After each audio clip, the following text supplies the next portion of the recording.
no era referencia mucho de lo que manifestó un testigo en juicio y ya la persona del juez está en su momento de valoración probatoria. Ahí es donde tú decías que no se podía, digamos que tiene que hacer un doble filtro en el momento de la valoración probatoria de excluir esa parte de lo que dijo el testigo, o porque sí. ingresó, estamos ya en el hecho de que ingresó, o sea, falta técnica, lo que sea, le dejaron hablar y nadie se opuso. Como hay un deber de motivación, obviamente se debe aludir a que existió ese medio Claro, de prueba, pero que como no cumplió, no se le puede dar valor probatorio. Entonces tendría que hacer la recomendación de omitir ciertos apartes en su valoración probatoria. Exacto, o todo, ¿cierto? Dependiendo, o todo. Es como si no existiera, pero como también hay un deber de motivación. Ahora el tema mixto Ya, cuando hay prueba de referencia múltiple, sí, solo se hablaría de la parte correspondiente en cuanto al efecto de valoración. Miren que en Estados Unidos ocurre este fenómeno, y es que el jurado, si algo se le escapa, le dice no tengan en cuenta eso, pero si ya es muy grave, se puede anular el jurado. Pero eso implica para nosotros como jueces, y ahí es donde va entre comillas el sablazo. Si nosotros no aprendemos en las audiencias, primero, al inicio de audiencias, nosotros tenemos que hacer claridad sobre cuáles son las reglas del juego de la audiencia.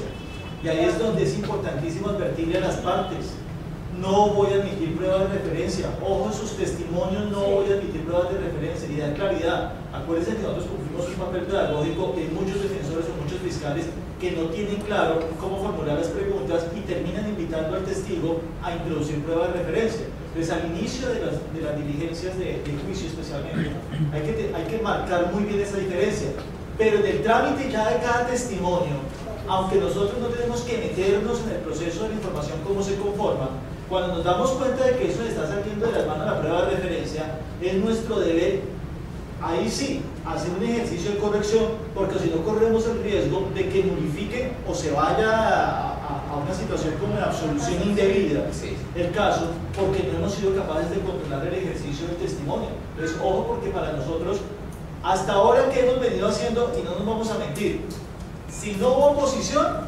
dejamos que eso hable lo que quiera. Y el problema es que, aunque nosotros decimos, bueno, no se opuso, dejó que hable lo que quiera, empezamos a tomar esa información que dio el testigo para cimentar la decisión. Y resulta que entonces nosotros dijimos, la dejo pasar, pero yo me convierto en el validador de esa información al utilizarla para cimentar la decisión. Y entonces, claro, es mejor pararlo ahí, porque si no corremos riesgo de...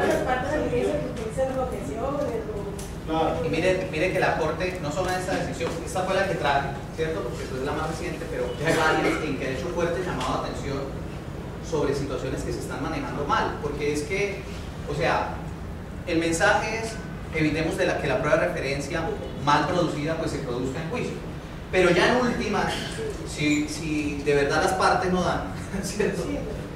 Bueno, tampoco yo me puedo, porque también se ocurre ese riesgo que me vuelva un juez parte, ¿cierto? Debo controlar al máximo, debo poner reglas claras, y eso funciona realmente mucho. Funciona mucho que se dejen unas reglas al principio, pero si nada de eso sirve realmente, ingresó el ejercicio que tiene que realizar el juez, es no valorar con efectos de demostración esa prueba, o eso que es evidencia, porque ni siquiera, aunque se haya, digamos, en apariencia convertido en una prueba, pero no se convirtió en una prueba. Y hay algo que ahorita vamos a leer de la sentencia, unos apartes que me gustaron mucho, de la Corte, es muy clara sobre esos puntos. Por ejemplo, que no importa el nombre que le demos, uno piensa que si le dice es que esto es un elemento material probatorio, ya le mutó la calidad a la evidencia, y no es así. Si es prueba de referencia, usted así le ponga prueba documental como nombre, prueba testimonial, va a ser de referencia. Es como una especie de naturaleza jurídica que va a tener, ¿cierto? Miren, vamos a hacer una ilustración acá sobre el tema de prueba, por ejemplo, o lo relativo a si es medio de prueba. Declara la chica de rojo que la de azul le dijo lo siguiente: yo vi que Juan mató a Pedro con un arma de fuego. ¿Puedo querer demostrar que Juan mató a Pedro, o puedo querer demostrar que la declaración existió solamente? Son dos cosas totalmente distintas. En el caso de acá, estamos juzgando a una persona por calumnia, por ejemplo, y en el caso de acá, estamos juzgando a una persona por el homicidio. Y miren cómo allá no es prueba de referencia, acá es prueba de referencia. La misma declaración, pero cómo el hecho jurídicamente relevante muta. hace que mute la calidad. Entonces sería un error que estuviéramos en un caso de calumnia, que llevemos a la chica de rojo, donde estamos juzgando a la chica de azul por calumnia, porque dijo yo vi que mató a Pedro por un arma de fuego, que lo está calumniando, por ejemplo, y impidiéramos que ella hablara bajo la excusa que es prueba de referencia. No es prueba de referencia. Tampoco es una admisión excepcional de prueba de referencia, es que no es prueba de referencia. ¿Por qué? Porque resulta que esta declaración es el tema de prueba. O sea, yo quiero probar que la declaración existió, no la verdad de la declaración, no que es cierto que Juan mató a Pedro. Lo que se quiere demostrar en este caso es que la declaración así, yo vi que Juan mató a Pedro con un arma de fuego, existió, no que su contenido es real. Exacto. Bueno, junto con otro elemento, esto es un ejemplo muy simple, ¿no? Pero es para tratar, porque obviamente hay muchos más elementos y otras cosas. Pero vamos a suponer que es un caso de homicidio. En un caso de homicidio, pues este sería el típico ejemplo de una prueba de referencia. Entonces, ¿qué deben decir ustedes? La chica de rojo es prueba de referencia. Primer problema solucionado. ¿Por qué? Porque la declaración, yo vi que Juan mató a Pedro con un arma de fuego, no es tema de prueba. Es el medio de prueba con el que quiero demostrar la verdad de eso. O sea que efectivamente Juan mató a Pedro y que fue con un arma de fuego. El segundo problema es, ¿será admisible? Y para determinar si es admisible, pues nos vamos a las causales donde se encuentra esa situación específica. Ahorita veremos cómo la Corte establece el uso de las declaraciones anteriores del testigo, ya contenidas por ejemplo en entrevistas, una clasificación que hace muy interesante para que nosotros tenemos el manejo empresarial. ¿Tienen, digamos, alguna pregunta o resumamos un caso? Bueno, vamos a ver esto mismo. Puede ocurrir, nuevamente para ilustrar, que la llevemos a ella, a la chica de rojo, pero también puede ocurrir que lo que dijo la chica de azul lo llevemos, ¿cierto?, en una entrevista. También pasaría lo mismo, ¿cierto? O sea que la prueba de referencia o puede estar contenida en un documento físico, y lo reitero, o puede estar contenida en una persona. Y eso ocurre, y eso a veces no se, digamos que no se aclara con totalidad, y es importante que se tenga muy en cuenta. También puede estar contenida en una cámara de video, como la que está acá, ¿cierto? Perfectamente, que sería lo ideal, pero digamos no siempre es así. O sea, los medios que se pueden utilizar son diversos. Pasos para lograr que una prueba de referencia admisible ingrese al proceso penal. Miren que acá se supone que ya tenemos claro que es una prueba de referencia. ¿Listo? Entonces pasamos a los otros pasos, que bueno, vamos a mirar cómo se puede manejar este tema. Lo primero es que se debe descubrir la declaración que constituye prueba de referencia, y nótese que constituye prueba de referencia sin ponerle admisible e inadmisible, porque como decía el doctor, todo se me descubre a mí. Que no todo le llegue al juez es distinto, pero a la defensa, pues lo mismo a la fiscalía, se le descubre. Siguiente. Argumentar de manera clara y sucinta la pertinencia y utilidad de la prueba. Esa declaración debe ser pertinente, porque puede ocurrir que sea una prueba de referencia, puede ocurrir que se den las causales de admisión, pero si no es pertinente, ¿para qué? O sea, el mismo tamiz de pertinencia y utilidad se debe hacer como a cualquier prueba. O sea, no es algo que sea excusado solo porque es prueba de referencia y tenga como un privilegio donde la pertinencia no interesa. Y quede todo lo que ahí es pertinente para que no, pues, no vaya a ingresar cualquier cosa. Y si esto ocurre, por ejemplo, en la audiencia preparatoria, porque la causal se dé antes de la audiencia preparatoria, pues desde ahí se debe mirar ese tamiz. El tercer paso es enunciar y demostrar la causal de admisión excepcional de la prueba de referencia. ¿Cierto? Se enuncia la causal y se demuestra. No confundir la sola enunciación y que per se ya quedó demostrado. Ejemplo, es que se murió el testigo, mira. Pero demuéstreme cómo se lo hace. Lo amenazaron. Listo, lo amenazaron. Pero ¿cuál es la demostración que usted hace de esa causal de admisión excepcional? Debe haber un mínimo, ¿cierto?, de evidencia que respalde esa situación. La ausencia completa o la falta total de demostración de la causal hace que no se pueda admitir. Porque si yo digo se murió y no llevo nada para demostrarlo, pues digamos que el paso queda adelantado y no es posible admitir lo que no está demostrado, ¿cierto? Es decir, la argumentación en sí misma no constituye la demostración de la argumentación porque se vuelve cíclico o circular. Yo enuncio la causal y allego medios de prueba para demostrar, o un mínimo de prueba para demostrar que la causal está dada. Hay diferentes formas de hacerlo, pero ahorita que ponía la causal, que es una de las más interesantes, es lo amenazaron. La no disponibilidad absoluta por imposibilidad de localización no es suficiente con que, por ejemplo, la defensa o la fiscalía lo intentamos localizar y no fue posible. Bueno, pero muéstreme usted qué hizo para intentarlo localizar. No, mire, acá yo tengo, por ejemplo, este informe, se fueron 5 veces allá, visitamos a la mamá, a los tíos, a los suegros, imposible. Fue totalmente imposible localizarlo. Inclusive, por ejemplo, se le pidió a la defensa, se le pidió a la fiscalía, o sea, todas las labores para conseguirlo. Porque recuerden los peligros de la prueba de referencia. Nosotros, como partes, debemos evitar al máximo la prueba de referencia. Es que se debe evitar, es que es un compromiso nuestro. Y por eso es tan importante que estos pasos se cumplan. Entonces, diferenciar la enunciación y la demostración. Se enuncia la causal y se demuestra la causal. Y ahí pasamos al otro paso. Determinar el medio de conocimiento que se pretende utilizar para demostrar la existencia y contenido de la declaración anterior. Que bien puede ser un documento, puede ser una persona. Cualquier modalidad de documentos, que sea audiovisual, magnetofónico, escrito, etc. Quinto paso, decidir. Y uno dice, bueno, elemental, ¿no? Pero a veces no se deciden cosas. O sea, todo se debe decidir. Cada petición tiene una decisión. Si se admite o inadmite.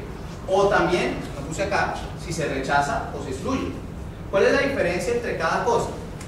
La admisión, o más bien la inadmisión, opera por falta de pertinencia, falta de conducencia y falta de utilidad. Y en ciertos casos falta de racionalidad, imposibilidad de la práctica. La exclusión por ilicitud o ilegalidad determinante. Que la Corte ha puesto unas excepciones en que, a pesar de que la prueba sea ilegal, es una mera formalidad sin incidencia en ningún derecho fundamental, puede excepcionalmente admitirse. Bueno, así no está planteado en el código, pero es como una pequeña excepción. Entonces, es distinto inadmitir, excluir y finalmente rechazar. Se rechaza lo que no se descubre. Si la prueba de referencia no se descubrió, pues se rechaza. O sea, es incorrecto que el juez diga que inadmite lo que no se descubrió. No, se rechaza lo que no se descubrió. Se inadmite lo que no es pertinente. Se inadmite lo que no es conducente. Y se excluye lo que es ilícito. Bueno, si es ilícito, eso ya puede tener unas repercusiones más grandes, ¿no? Luego hablaremos en los conversatorios, hay una fecha para hablar de exclusión. Es un tema muy interesante, porque la ilicitud proveniente de ciertos actos, como tortura, puede anular todo el proceso, puede contaminar por completo. Cambia el juez. Ajá, también. Sexto paso, incorporar o producir la prueba de referencia del juicio. A veces se tiene el concepto equivocado de que si ya se admitió preparatoria, ya existe en el proceso de la prueba de referencia. No, no existe. Es que no se admitió la prueba, se admitió la práctica de la prueba. Ahora falta que practicarla. Y hay dos formas de practicarla: con incorporación o con producción. Se incorporan los documentos, por ejemplo, los elementos materiales probatorios son incorporados. Se produce la prueba testimonial o la inspección, por ejemplo. Entonces, ¿cuál vamos a usar? Si usamos un documento, pues se va a incorporar. Y si usamos un testigo, se va a producir. Y la forma como uno u otro ocurre es distinta. Pasos para incorporar una prueba de referencia de tipo documental ya admitida para su práctica. Ya admitida para su práctica. Entonces, estos son los pasos. Estos pasos, que se asocian muchísimo al tema de técnica de juicio oral, ¿cierto? Están asociados al tema de técnica de juicio oral. No lo podemos ver como un simple formalismo, porque no son formalismos. Cada paso, digamos, que pretende garantizar una regla de prueba, un derecho fundamental, y en consecuencia es parte del debido proceso. Y si nosotros leemos el debido proceso en el artículo 29, dice que se debe cumplir a plenitud las formas propias de cada juicio. Y eso está protegiendo varios derechos. Lo primero es que el testigo debe anunciar la evidencia, él, no la parte, el testigo. Porque si yo lo anuncio, ¿qué pasa? Soy sugestivo.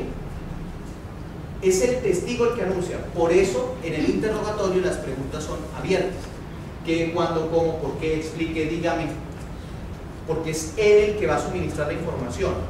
Si yo llego y le digo qué tiene que decir, pues evidentemente carece de sentido. ¿Por qué será que en el contrainterrogatorio se puede, que no se debe, pero, o sea, no hay una orden para hacerlo así, pero es posible hacer el contrainterrogatorio con preguntas cerradas? Pues primero por la finalidad, que se intenta refutar en todo en parte, pero segundo es porque el testigo ya dio esa información. Entonces yo no voy a alterarle la memoria ni voy a hacer nada, él ya dio la información. ¿Por qué en el interrogatorio las preguntas son abiertas? Porque él no ha informado nada. Como lo va a hacer, se debe buscar que sea espontáneo. Entonces las preguntas en el interrogatorio por eso son abiertas. Es el testigo el que anuncia. Por ejemplo, vamos a suponer que sea un miembro de policía judicial que cumple las funciones de policía judicial que tomó esta entrevista, ¿cierto? Entonces se le pregunta, yo soy el fiscal y le pregunto, cuénteme, ¿cuál fue el primer acto de investigación que usted realizó? No le digo, usted entrevistó a Juan Pedro el día tal donde le declaró, no. Cuéntame, ¿cuál fue el primer acto de investigación que realizó el día 25 de mayo? Yo puedo, una cosa es centrarlo y otra cosa es ser sugestivo. Entonces, le doy una ubicación para que la pregunta no sea excesivamente narrativa. Dice, bueno, pues yo le tomé entrevista a, por ejemplo, la chica de azul, ¿cierto? De nombre tal, identificado de esta manera. Ok. La anunció. Ahora el testigo debe describir la evidencia y la obtención. ¿Por qué la debe describir? Porque el juez debe presenciar que la descripción que haga de la evidencia corresponda con lo que se le entrega. ¿Qué tal que diga, yo le tomé una entrevista amplísima, inclusive salieron cuando la imprimí 100 hojas y le traigo 2 hojas? Ya hay uno dice, no, pero espere, ¿qué pasó? Y la firmé al final y le puse huella y esto no tiene firma. Eso va a permitir controlar que realmente lo que se le entregue corresponda. Pero si no la describe lo que le entrego, ¿cómo puede comparar esa información con lo que está acá? Entonces es aconsejable para ese ejercicio de comparación y confiabilidad de la evidencia lo más que se pueda, que el testigo describa antes de que la tenga la evidencia. Entonces le pregunte, cuéntenos, ¿cómo fue esa, cómo le tomó esa entrevista? ¿Utilicé una cámara o no simplemente se sentó ahí, comencé a hacerle preguntas, fui transcribiendo, imprimí? Todos estos pasos se denominan sentar bases probatorias genéricamente. Específicamente, lo primero que se hace con estos pasos es, antes de que se le acerque la evidencia, que el testigo pueda dar un reconocimiento personal de la misma. Y luego ya se van a sentar realmente. Esta primera parte se llama generar bases probatorias. Luego que se generan, se van a sentar cuando ya el testigo tiene la evidencia y luego solicita la incorporación. Solo que lo estamos viendo paso a paso. De una prueba de referencia que fue admitida a su práctica. Miren todo lo que tiene que pasar para que esto de verdad exista en el proceso. Y a veces se comen todos esos pasos y simplemente el testigo cuenta lo que otro le dijo y esa información llega al caso, cuando hay tantos controles. Pero, repito, no son formalidades, ¿no? O sea, esto tiene una razón. Siguiente. Tercer paso, marcación de la evidencia y solicitud de acercar al testigo. Ya cuando, digamos, el testigo dio esa información, pues uno la marca con un número, con una letra, pero no con el nombre de la evidencia porque soy sugestivo. O sea, yo no digo, su señoría, procedo a entregarle la entrevista de la que acaba de hablar, ¿cierto? Que rindió, ya le dije todo. ¿Qué gracia tiene entonces? Le alteré el proceso de rememoración. Si es un testigo inteligente y no se acordaba lo que le iban a entregar, ya le dije todo. Se le debe poner números para evitar ser sugestivo. O sea que es una oposición válida a la siguiente. Dice, por ejemplo, la Fiscalía de la Defensa. Su señoría, procedo a acercarle la entrevista a la que hace oposición su señoría. Vamos a ponerle una marcación neutra, un número, por ejemplo. Listo, corrige la Fiscalía o corrige la Defensa. Su señoría, solicito permiso para acercarle la evidencia 1.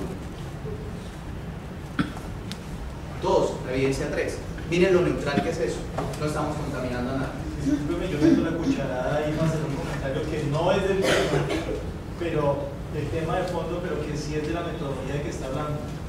Nosotros en las audiencias tenemos una mala práctica y es que como jueces permitimos que Fiscalía o Defensa me entreguen a mí una documentación, 1, sin marcación, 2, con una marcación, discúlpeme, toda folclórica, una anotación por allá encima que dice prueba 1, evidencia 1, algo 1. Cuando yo recibo varios, ¿qué va a pasar? Que yo no sé qué fue lo que me entregaron como evidencia 1, evidencia 2, evidencia 3 y se vuelve una amalgama de documentos que yo no logro diferenciar. ¿Qué es lo que debe ocurrir? Que yo a las partes, otra vez en esa parte inicial del juicio que es tan importante, que es de las directivas, yo le pido a las partes, 1, que me marquen todas las evidencias, pero marcar es hacer una carátula. Marcar es definir de una forma evidente qué es lo que conforma la evidencia. Y 2, de una vez les digo, cuando ustedes se vayan a referir por su parte frente a su evidencia, su obligación es mencionarla como evidencia número tal. Pero cuando ustedes ya vayan a hablar de las que han sido admitidas, su obligación es mencionar la prueba número tal, conforme se va admitiendo por parte del juez, para que se tenga claridad de qué se está hablando. Pero todo esto que parece, como dice el doctor, muy formal, lo que le permite al juez es mantener orden y cuando haga la valoración no confundirse frente a lo que se le está entregando. Sí, ese orden y esas garantías también que hay detrás de cada uno de esos derechos, por ejemplo, el preservar la memoria del testigo de su integridad, pues es algo muy, muy importante. Entonces se marca, se le solicita al juez o al magistrado acercarle la evidencia. Entonces ahora ya el testigo la tiene en sus manos. Entonces viene el proceso de ¿qué? De identificación de la evidencia. Entonces se le pregunta qué le he entregado, ¿cierto? Y viene el proceso de autenticación de la evidencia ya en las manos. Se le va a preguntar por qué la reconoce, en qué condiciones se encuentra la evidencia que tiene en sus manos con relación a la que recolectó o la que tomó ese día, para ver si es la misma, si no ha sido alterado, o si hay alteración justificada, o si esto fue sometido a un proceso de cadena de custodia, etcétera, sobre todo en, pues, no en una entrevista, pero en documentos que puedan ser confundibles, sobre todo evidencia digital, o en elementos materiales probatorios. Se autentica. La pertinencia no es un tema que se agota y muere en la preparatoria, por una cuestión que es muy lógica, y es la siguiente: la pertinencia la da el medio. No se vuelve pertinente porque yo diga como parte que es pertinente. Es o no es pertinente en sí mismo. Por eso la pertinencia es un tema que tiene que ser evidenciado en juicio. O imagínense esto: tomo yo este celular y golpeo a una persona hasta la saciedad para matarla, ¿cierto? Y es recolectado este celular. Obviamente ese celular es pertinente, pero había también otro celular afuera y lo recolectaron que nada tiene que ver con el debate. Entonces yo llego y digo y argumento que ese celular de allá es pertinente porque se refiere a los hechos del caso. Evidentemente lo puedo creer, pero cuando llegue el momento de la incorporación y por ejemplo que lo recolectó, digo, no, es que ese no es el celular con el que golpearon, ese es otro que encontramos que no tiene nada que ver. ¿Cómo se puede admitir la incorporación de algo absolutamente impertinente? Basura al juicio, con el argumento equivocado de que la pertinencia es un tema que surgió en preparatoria y murió ahí. No, no, no. En preparatoria no muere ese tema, ni ninguno. Ese es un tema que pervive y que realmente donde se evidencia es en juicio. En juicio se debe evidenciar que eso sea así. Ahora, no va a ser otro debate completo como la preparatoria, no es eso a lo que nos referimos. Es que realmente de lo que diga el testigo se vea que eso tiene relación con alguno de los hechos jurídicamente relevantes. Y si no lo tiene, eso sería una causal de no incorporación. O sea, estos pasos se siguen porque al final se toma una decisión. O sea, sería una mera formalidad si fuera un acto notarial, donde sin importar lo que pase, todo se incorpora. No, puede ocurrir que al final la decisión sea de no incorporación. José María, en ese punto es la habilidad de la parte la que debe argumentar la imposibilidad de que se incorpore esa evidencia como prueba, porque el juez no podría. Digamos, el juez puede evidenciar. ¿Y dificultad frente a que la... No, sí, claro, claro que el juez sí podría hacer preguntas aclaratorias, por ejemplo, sí, si no claro. Queda claro la pertinencia. Digamos que lo hace, pero la parte no entendió que no tiene ninguna relación con el tema realmente de prueba. Ese otro celular. Vamos a poner el ejemplo así. Yo soy fiscal. Y yo el caso del celular, del segundo celular. Que realmente que es clarísimo que no tiene ninguna pertinencia. No lo voy a aceptar. El proceso de ya autenticar en el sentido que fue el mismo que recogió y tal, y ya vamos aquí en este punto.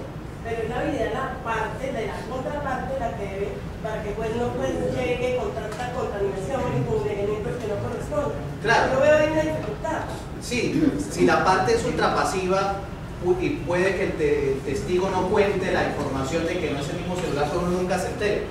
Pero si tenemos una contraparte pasiva, pero el testigo es honesto y él mismo dice, no, pero es que este celular no es ese, y están solicitando la incorporación de un medio impertinente, así no haya oposición de la parte, eso significa que lo debemos admitir. Eso es un tema de debate. Yo pensaría que en principio no. ¿Por qué? Porque si no es pertinente, ¿por qué admitir algo que no es pertinente y llenar esta expresión un poco fuerte pero real de basura al juicio? O sea, es que se llena de algo que no tiene nada que ver. ¿Para qué vamos a admitir eso? Es lo complicado que... Es que no es oficiosa. ¿Sabe por qué no es oficiosa? Porque hay una parte que está haciendo una petición. Como está haciendo una petición, usted decide. Sí, porque si no puedo decidir que no, él me está dando una orden. Le ordeno que se incorpore el celular, pero yo estoy haciendo una petición. Y una petición puede ser aceptada o negada, ¿cierto? Claro que debe venir y provenir objetivamente. Hay un principio que la Si es negada, procedería a recurso, entonces. Si es negada, procedería a recurso. No, pero es que, digamos, sí procede recurso, que es reconsideración, o algunos llaman reposición. Pero resulta que la Corte ha planteado que por el tema de la concentración, las decisiones sobre incorporación o no admiten ese... La Corte dice... Vean, la Corte ha cambiado de criterio porque pues, yo he tenido casos de la misma situación y en una aceptaron el recurso de apelación y en otro no me aceptaron el recurso. La Corte acaba de decir hace poco que no admite el recurso. Que obviamente, porque imagínense si son 100 incorporaciones y 100 apelaciones. Sí, es interesante, ¿no? Precisamente no son decisiones, sino son instrucciones. Hay varios tipos de decisiones que uno emite puede, el juez. Sí. Si uno admite hasta este momento, admitir no cabe recurso de apelación. Admitir no cabe. Se cierra, salvo cuando lo que pretenda incorporar toque el tema de ilicitud. Ahí sí la Corte rompe la regla y dice procede recurso de apelación. Ah, claro, pero es porque no está admitiendo, pero está no decidiendo una exclusión. Y toda la decisión que decide la exclusión, la que rechaza, si admite apelación. Por eso. Ahora, vamos a poner este ejemplo. El juez se equivoca en el término. ¿Listo? Entonces, yo soy el juez. Entonces acá el doctor es el abogado y él llega y dice, mire, resulta que esta evidencia es ilícita por esta y estas razones, solicito la exclusión. Entonces yo digo, no se admite, digamos, no es correcta la apreciación realizada por el abogado y en consecuencia admito. Aunque estoy admitiendo, lo que yo estoy es decidiendo una solicitud de exclusión, sí admite el recurso, porque no importa el término equivocado que yo use, yo decidí una exclusión y al decidirlo cabe el recurso. Dependiendo también si realmente ese medio es generador de una exclusión, porque muchas veces los abogados utilizan mal los términos y lo que están solicitando es un rechazo y utilizan el término de la exclusión y uno entra a decir y contra el rechazo si no procede el recurso. El caso muy bueno la Contra el rechazo por falta de descubrimiento sí procede la apelación, contra la inadmisión no. Hay un caso muy bueno de la Corte ahorita en relación de iba por Benito, iba por trafica armas y trafica con drogas y la esposa, la compañera permanente estaba con el hijo y ella en el operativo guardó silencio y aplicaron la cláusula más llamada no autoincriminación y entonces incorporaron la versión de la señora en el juicio. La primera decisión fue absolutoria, la tribunal de X revocó el condenado, fue a la Corte y le dijo el procedimiento que hizo el tribunal fue indebido porque primero rompió una garantía básica o mínima, derecho a no incriminarse, y segundo permitió trasladó la carga de la prueba, su derecho a guardar silencio en cuanto al momento del operativo, y tercero, no debía haber permitido la incorporación como prueba ilícita, como evidencia ilícita la versión que ella dio, la incorporó el policía judicial.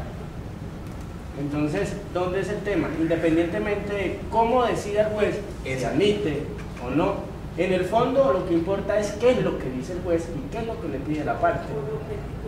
Yo creo que eso los laboralistas lo tienen claro en el contrato realidad, la primacía de la realidad sobre las formas. Realmente si estamos decidiendo una exclusión, así le pongamos un nombre que no corresponde, pues por ejemplo procedería.